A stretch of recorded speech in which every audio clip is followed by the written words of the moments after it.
You're well on your way to finishing Temtem and building a competitive team of your own, but there's so much to know that it can be a bit overwhelming. Hello Tamers, it's Codiak here, back for another Temtem Survival Guide, and today we're breaking through the noise and clearing up the confusion over TVs.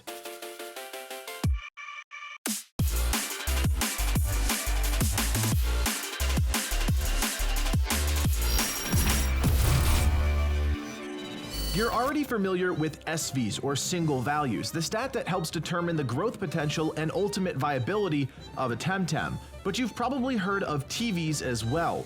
TVs, or training values, are just another way to determine a Temtem's potency, but unlike SVs, training values are completely managed by the player through combat, capture, and items. Each Temtem you run across in the wild or fight in a PvE tamer battle is assigned a specific training value. When captured or killed, that value is added to any Temtem on your field that can or would have gained experience from that encounter. A quick example: you're out hunting Temtem and you run across a wild Lawali. When captured or killed, Lawali will add 1 stamina and 1 speed to the training value of any Temtem on your team that would or can gain experience from the fight. This means if you start the fight with the Temtem on the field, then switch it out before the Lawali is dead, it will still absorb those TVs. Temtem can have 500 TVs in any singular stat, with a maximum allotment of 1,000 TVs across the board. Now you can split up those 1,000 points however you want, but they don't break down the way you might think. At the current level cap of 48, your Temtem will gain 1 base stat for every 10 TVs.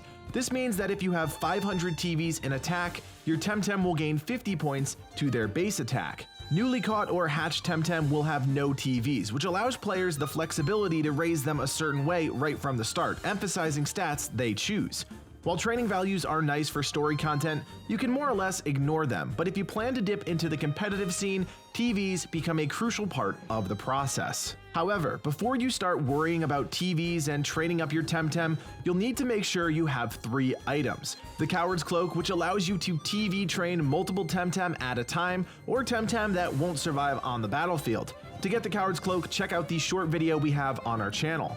Next, you'll need the Lure, which lets you keep a weaker Temtem on the field, while the beefier Temtem soaks the damage, allowing for more efficient XP farming. Players can find the Lure once they reach Omninesia, the second island. Just talk to the traveling writer in her home on the southern part of the island, describe your experience on Deniz, and you'll receive the item.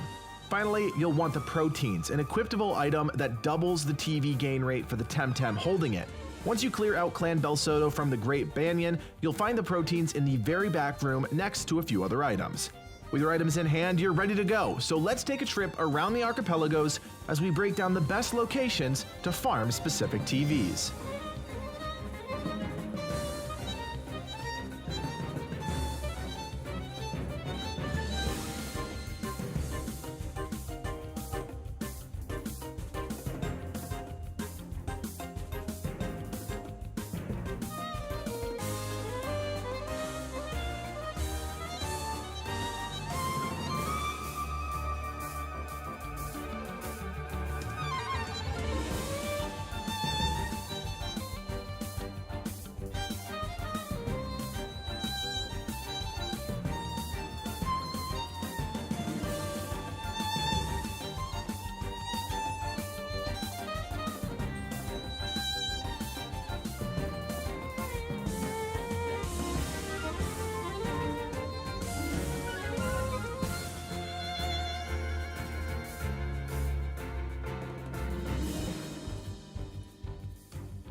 Now remember, TVs are dynamic, which means it's easy to lose focus and add unintended values to the Temtem you're training. If you do mess up or just want to cut corners, there is an option, the Mokapuni Fruit Co-op, which sells a variety of consumable items that increase or decrease a Temtem's current TVs. With your newfound knowledge of TVs locked in, you're ready to take on any challenge. But if you do still have questions, we're here to help. Click on that link in the section below and join us on Discord. We're proud to say we have one of the largest and most inclusive Temtem communities, and there's always room for a few more tamers. My name is Codiak, and from everyone here at Legion Gaming, thanks for watching, and play on.